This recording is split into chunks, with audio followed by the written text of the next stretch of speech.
little while ago I asked you to send me your questions, and so many of you did. There were questions about knitting, about yarn, how I work, how I care for my handmade garments, and so much more. So today I am trying to answer as many of the questions as I possibly can. So go get your knitting project, a cup of coffee or tea, and let's get into it. When do you knit? And please tell me about your workplace, the light, where you sit, how many hours a day you knit, whether you do any relaxation exercises during and after work. I actually knit in this little window seat right behind me, and I love this spot because usually the blinds are not closed. I only do this for filming so that there is not so much light from the back coming in, and then everything is going to look very strange in the video. But there is a window, as you can see, so there is a ton of light, and I love to sit there and knit. I also like to sit and knit outside in the garden when the weather is nice.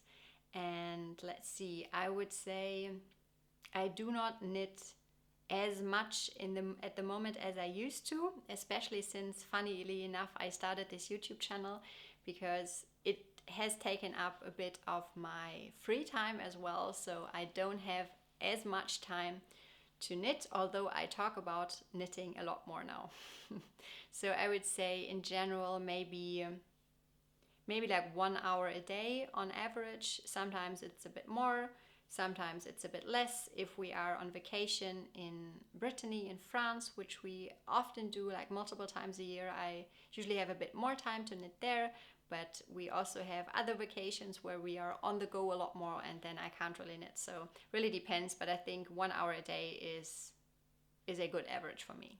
You also asked about the relaxation exercises during or after work.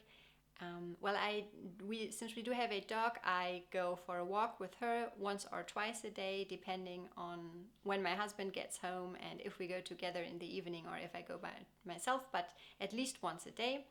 I also like to be active a lot in general. We do a lot of hiking on the weekends, we garden, and I do my weekly ballet classes. And I also like to do some stretching exercises multiple times a week just to stay flexible and healthy. How many projects do we have going at one time? So I've learned over the years that I enjoy having fewer projects on the needle. It overwhelms me when I have too many whips going at once, because then I don't know where I am in the pattern once I pick it back up, and that just frustrates me. So I usually aim for 2 projects at any given time. And at the moment I have 3, but let me show them to you so that you know why I have 3. So this is the shorty I'm currently working on. It's a pattern by Anne Wenzel, and I am almost done with the first sleeve. There is pretty much only the bind off left to do, and then I have to do the second sleeve. But at the moment I cannot decide if I actually want to make it with sleeves. That's how the pattern is written. Or if I prefer the version without a sleeve, so I would only, do maybe a couple of rounds of ribbing to finish it off. So that's why that is currently on hold. I also have a whip from February, I think. This is a very simple, sorry for the noise, double knit scarf that I am knitting in this beautiful cashmere silk blend by La Mana. The yarn is called Roma, and it was very kindly gifted to me by the company, and I just put it down when spring appeared, but I really would like to finish it because I think it's going to be so cozy and cute for the upcoming fall and winter. And I just cast on for another summer top over the weekend actually. And this is how far I've gotten. This is the Fabienti by Lindholme Samsø. It is a very simple stockinette tee with short sleeves. And yeah, I think there is going to be quite a lot of knitting in it because it is knit at a very fine gauge, but I absolutely love it. This is the yarn. This is Pasquale Pinta in the colorway Sage. It was also very kindly gifted to me by the company. I already made a cardigan with this yarn, and now I'm knitting the tee to be worn together with the cardigan as a twin set, or of course also on its own during the summer. So that's what I am currently knitting on, but yeah, ideally I would have only 2 projects on the needle. And at least one of them has to be mindless so that I can pick it up whenever I want and don't really have to think about it. Do you fix every mistake? No, I don't. I noticed that I am a bit more picky since starting the YouTube channel, because if I show you something, of course I want it to look nice, but I do not fix everything. Depends really on the mistake. If it is very noticeable and if it bothers me, I take the time to go back. And especially if I keep thinking about it, whenever I find myself asking the question, should I go back, yes or no, I always try to go back then. Especially, since I know it will be noticeable, and I much rather fix it at a stage where there is not that much to frog, compared to, being pretty much done with the whole garment and still being bothered by the mistake and then not being able to fix it as easily. But in general, I don't fix every mistake, only the ones that really bother me or that, mess up the whole construction of the garment or something like this. Any tricks to yarn selection when you stray from the suggested yarn? Yes, I do have some suggestions because I often change the yarn. I generally don't knit with the suggested yarn that is in the pattern. So what I've learned over the years is it is possible to choose a yarn with a completely different gauge, but you will have to, or feel confident enough to make some changes to the pattern yourself. If you are knitting at a very different gauge, you sometimes can go up or down a size and be fine, but often you also have to recalculate the whole pattern, and that can take some time, and that's something you should enjoy doing if you want to swap out for a completely different yarn gauge. In general, I think it makes sense to stay with the type of fibers that is suggested, or the properties of the fiber of the suggested yarn. Because let me explain.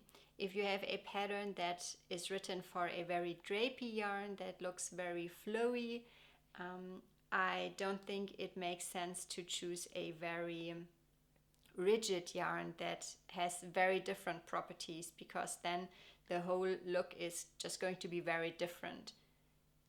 I mean, if you want that, of course you can do it, but I think it's easier, especially for a beginner, to stay within the fiber blend or just the properties of the fiber. So let's say if you have like an alpaca yarn that is a bit more drapey, I would also go with another drapey yarn to swap it out. How do you ultimately decide on a pattern when there are so many to choose from? I completely understand the feeling, especially now since I have the YouTube channel and I come across so many different knitting patterns each week from so many different talented designers. It is super hard to choose from. So if you look in my favorites on Ravelry, there are thousands of patterns and I try to narrow it down in the queue to put like only my top favorites in the queue, and then I narrow it down from there. I have some patterns in there that have been in my queue for years, and then I find the time to cast them on, but I usually have a couple patterns in my head that I would like to cast on within the foreseeable future. I can think of at least 4 patterns at the moment that I also do have yarn for already that I would really like to make. So once I already have the yarn for it, I usually stay with the pattern. But then of course there are new patterns coming out constantly. I come across new designers, and yeah, it can be very difficult to choose from. I usually like to think about the rest of my wardrobe when choosing a pattern, what's maybe missing. So I know, for example, that I only have very few short sleeve summer tops that are knitted, so I'm looking specifically for those, and then I just see what speaks to me and what I think fits within my style, and I go from there. What designer have you knit the most patterns? Not petite knit, please. Well, if you say specifically not petite knit, I am not going to talk about petite knit, although I do have knitted a couple of her patterns. I also really like my favorite things in knitwear. I have made her sweater number 28, her sweater number 12, and the Levitate wrap. Although the last one wasn't really for me fit-wise, but I really like her patterns. But I do have to say there are several designers that I just love the aesthetic of their designs, and I would love to knit more of their patterns, but I do have a bit of a hard time finding time to knit all the beautiful patterns that are out there. So for example, I really like the style of Heidi Kirrmaier. I have made her Night Sky. I also love the design aesthetic of Natasha Hornby from Moonstruck Knits. I have made her Marin sweater, and I started the Yoni, that is a summer top. I had to frog it because I made a couple of mistakes, but I definitely want to make that again. I really like Claudia Quintanilla. She has a very elegant and feminine aesthetic. I like Pope Vergara, but I have never knitted any of her designs. So there are many designers whom I love, but yeah, it can be difficult to prioritize what to cast on and what not. What type of notes do you take when knitting a project? So I try to be better at this and put everything that is important to me in my Ravelry project notes. What I like to include for sure is the gauge, ideally before and after blocking, and the needle size that I used. And I also really like to add the yarn and the colorway. And then if I do any major modifications, for example, if I'm knitting one sleeve, make some major modifications, I like to write it down so that I don't forget to do it for the second sleeve. And yeah, that's basically it. I mean, weighing the finished piece is also helpful to know how much yarn I used, and of course putting in the size is important as well, but I would say I am thorough with my note taking, but not overly exact there. How do you shop for yarn and supplies? I usually shop online. I do have a wonderful yarn store that is somewhat close to me, and that is Amatalana in Mannheim in Germany, but I don't go there very often. And if I need something when I'm not there right now, I like to order online. I am very lucky that I also get a lot of yarn gifted by various companies, so I also pick the yarn and the colorway online then. And yeah, I feel like I have a decent stash at the moment, that I don't feel the need to purchase a lot of new yarn at the moment. I also have pretty much all of the supplies. I have a needle set from Chiagu that I used most of the time. I have double pointed needles for sock knitting in various sizes. I have all of the stitch markers and so on, so I rarely buy any new knitting supplies. But for yarn, I would say primarily online. But what I also want to mention, since the colorways the colors can look a bit different on the website compared to how they look in person, I always make sure to also check in Ravelry, in the stashes of other people, and also in the projects that people put on in Ravelry, when I am interested in a certain colorway, how the color looks in different lighting and photographed by different people, so that I don't get disappointed when the yarn arrives and is not the color that I wanted, because I am quite particular about wanting to get a certain color that fits within my personal color palette. Do you purchase as needed, keep a stockpile for future use or other, and do you mostly buy online or in person? So I already answered the online or in person question, and I do have a stash. It is a bit larger than I would ideally want it to be at the moment, but I am slowly working through it. I do like to have a stash, to have, just some variety if I am done with one project and want to cast something on immediately, so that I have something here. But I also don't want it to be too large that it overwhelms me. What else? Yes, do you purchase as needed? If I have a pattern that I desperately want to cast on, that I don't have any yarn here that is suitable, I do also purchase as needed, but at the moment I am working more from stash. Have you ever been to a yarn or fiber festival? No, I have not. I love to hear others talk about their experience when they come back from Rhinebeck or the Edinburgh Yarn Festival or Flock or whatever, but I have never been to a yarn festival myself. There are not any bigger yarn festivals that I know of here in my region, and I also tend to get a bit overwhelmed when there are a lot of people present at a certain time in a certain place, and I am also not sure if it would overwhelm me too much, to know that you have to make a decision right then and there and either purchase it or not purchase it, and then maybe regret it later. So I usually like to plan everything and know the pattern and how much yarn I need, and then look at the whole selection online and order it. But I'm sure it is a lot of fun to go to a fiber festival or a yarn festival, but personally I have never been there. What are some tips and tricks to making socks for everyday wear as opposed to fancier or pretty socks? For me, I like to make more practical socks rather than those very pretty socks that have, I don't know, like lace all over, for example, because I also like the fit of the more practical socks more.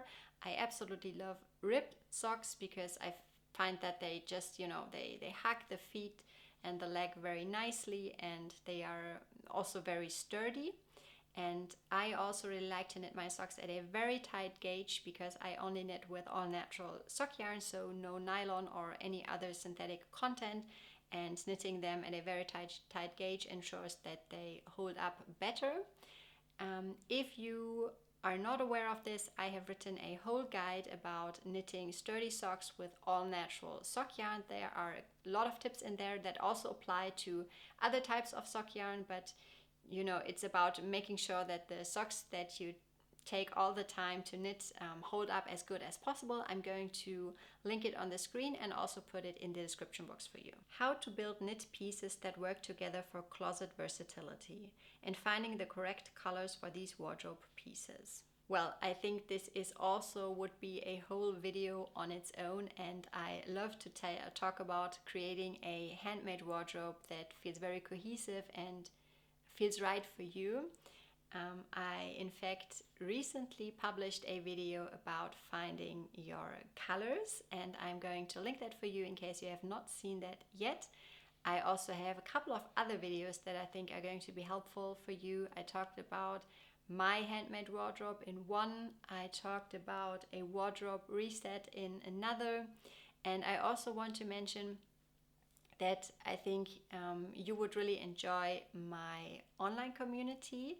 It is a community on School called the Handmade Wardrobe Circle, and we talk about exactly that in the community. So we have monthly quests that we go through where we all focus on one specific topic together and see what we find out and share it with others and support each other, and it's just a lot of fun. So we did the wardrobe research in January, where we went through our wardrobes and looked at the pieces that we have, what we enjoy wearing, what's maybe missing, and how we can set ourselves up for success to create pieces that really fit into this wardrobe and not, casting on random things and then ending up with pieces that are all beautiful on its own but that don't really work together.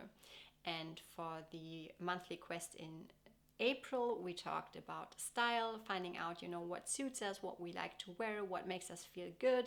In May, we're talking about colors, so we always have a lot going on. And if this is something that interests you, I'm going to put up the links so that you can check it out. So many newer patterns are quite plain stockinette designs. With narcolepsy, I would struggle to stay engaged or awake. Any suggestions or modifications? Wow, that is a tough question because, like I mentioned, for me, I enjoy the more mindless patterns, like all over stockinette patterns, but I think there are so many beautiful designs on Ravelry and also on Etsy and other websites that you should definitely be able to find more challenging patterns for you. For example, if you can do like an advanced search on Ravelry and look specifically for more challenging techniques or patterns like, lace, color work, cables. So that would be the things that come to mind for me that are a bit more challenging. Something that you really, have to follow a chart maybe and really keep track of where you're at. That would for sure be a more complicated option of a knitting pattern that I think you would enjoy. Would love some pattern suggestions for baby items, especially blankets. So I have made a video called something like Knitted Gifts for Babies, I think, that I made like almost 2 years ago. I'm going to link it for you, and it has several suggestions and links in the description box. I personally really like to make little hats or bonnets for babies. I also like socks. especially if you know that the mother or father are going to wear the baby a lot in the wrap. I think knitted socks are great because you can put them on top of what they're wearing and they are keeping the feet nice and warm. I've also made one baby blanket so far, and that is the Mosaic Blanket by Pearl Soho. I don't really have a proper picture of it, unfortunately, but I'm going to link it anyway in the description box. It's a beautiful blanket done with mosaic knitting, so it looks a lot more elaborate and complicated than it actually is, and it's also a free pattern, so I can definitely recommend that. I want to embroider a cream-colored Tulsa tank that I'm currently knitting. Have you embroidered or knitting? What are your recommendations for a beginner? So I have not yet embroidered on knitting, but I definitely want to do it. But I have embroidered on cotton t-shirts and general like linen fabrics and so on. And I think it's a great idea. I love the look of embroidery, especially on a knitted piece. I would suggest that you use I think it's called a fabric stabilizer, that you put below the knitting and then you embroider through the knitting and the fabric stabilizer. And I think there are two versions. One dissolves in water completely once you're done with the embroidery, and the other one you can just tear apart really easily so that you can tear off the excess fabric once you're done. And I wanted to give you another recommendation, and that is this book by Judith Gumlich that is called Embroidery on Knits. It was published by Leine and was very kindly gifted to me. And this is a book full of great suggestions for embroidery on knitted pieces. So I have not yet made anything from this book, but I definitely want to, because I absolutely, like I said, love the look of embroidery on knitting. This next topic came up again and again, and I'm going to combine a couple of questions because several of you asked something along the same veins, and clearly it is a huge topic of interest, so I'm going to answer that now. How do you care for your hand-knit items for them to stay in pristine condition? Also, how do you decide which yarn to use if you do not like the one the designer chooses? I have the same question. How to maintain hand-knit items in good condition? Are there any tips and tricks to make it easy? I enjoy hand washing natural textiles, but lately I'm avoiding wearing delicates because I'm afraid they will be damaged in the washing machine. Could you talk about different materials, including cotton and different dyes? So let me try and answer all of that together. The gentlest option would of course be to hand wash everything, but I find that a lot of pieces are fine being washed in the washing machine, but of course always make sure to use the wool cycle and put it at low temperature. And if you wash by hand, only use lukewarm water, never use hot water, because wool of course is prone to felting, and if you have some very stark temperature differences, wool can felt. Also make sure to never agitate the wool garment or wring it out very aggressively, because then it can start to felt as well. It's better to gently press it or put it in a towel and then step on it on the floor, or try to press it with your hands so that the excess water gets out. Also, always make sure to dry it on a flat surface. I either dry it on a stone floor, or on the drying rack. I put a towel down and then place the knitted garment on top of it and try to lay it out very gently so that nothing gets stretched too much.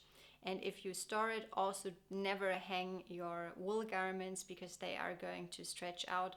Always fold them and put them in flat. If you are unsure whether you want to put your knitted items in the washing machine, you could also try washing the swatch first and see how it behaves. And if it comes out fine, I think you will be fine putting the garment into the washing machine as well. When it comes to cotton is usually a lot less forgiving, so I always put my cotton garments, like this one here, for example, in the washing machine together with the rest of the laundry. I run like a normal cycle, contrary to the wool garments that I would put like only in the wool wash program, but for cotton I just put it in with everything else and it turns out completely fine. And I think the same is true for linen.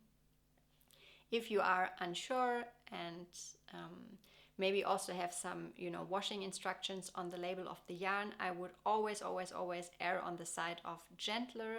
And I speak from experience because last year I ruined one of my favorite cardigans in the washing machine. It completely felted, but I accidentally put in the wrong program and I did not do the wool cycle but a regular cycle, and it was a whole situation. So I completely understand the fear of not wanting to ruin your precious hand knits in the washing machine. I just read through the question again and I saw that you also asked about different dyes. So if you put different colored items together in one cycle and are not sure if they might bleed into each other, I always have these, how are they called? These small pieces of fabric that like a synthetic material that you put into the washing machine and they catch all the excess dye that might come out. So that's something I like to add if I am unsure. I try to avoid it, of course, because I try to avoid synthetics in general in my life, but before I ruin a hand knit piece, I add it. And in general, I try to only wash similar colors together so that there is really no bleeding issue. But I think especially if you're dealing with a bright red or a pink, bleeding can happen quite easily. I will be putting my wool winter knits away for the season. Do you store your seasonals? And if so, how do you store them? I was putting them in my dresser drawer, but this time I'll be using vacuum sealed storage bags. Good idea or bad idea? Okay, so if you have watched my stash yarn video, you might have seen me use these vacuum sealed bags as well. I like to store my yarn in there, but I make sure to never fully suck all of the air out of the bag so that there is a true vacuum, because this will compress the fibers and I don't want that. I would not advise that you do that with your garments as well. So if you want to store them in those vacuum sealed bags, I would only very gently get a little bit of air out and not do the whole vacuum thing. I do not put my knits away for this off season. I make sure to wash everything because in general moths and other pests are attracted to any fats from the skin or maybe skin cells that are still on the fabric, and if everything is clean, they are much less likely to get damaged during the off season. I also like to add some cedar blocks and a little bit of those lavender sachets to try my best to keep the moths away. But in general, I would say clean everything, lay it down, fold it nicely, put it in the drawer or container or wherever you want to keep it in, and it should be fine. Thank you so much for every single question. I genuinely love how thoughtful this community is. Now, I do want to mention that this is actually part 2. I already filmed a part 1 where I answered a bit more personal questions about my background, about my life that I built around making things by hand, about my work here on YouTube, and so much more. I'm going to link it for you if you are interested. And there is also going to be a part 3 where I will be answering specifically your questions about natural yarn dyeing, because I feel like those questions deserve their own video. I don't want to, just run through them and quickly cover them within a couple of minutes. I feel like they deserve more. So until next time, I hope you have a great day. Happy knitting. Take care. Bye.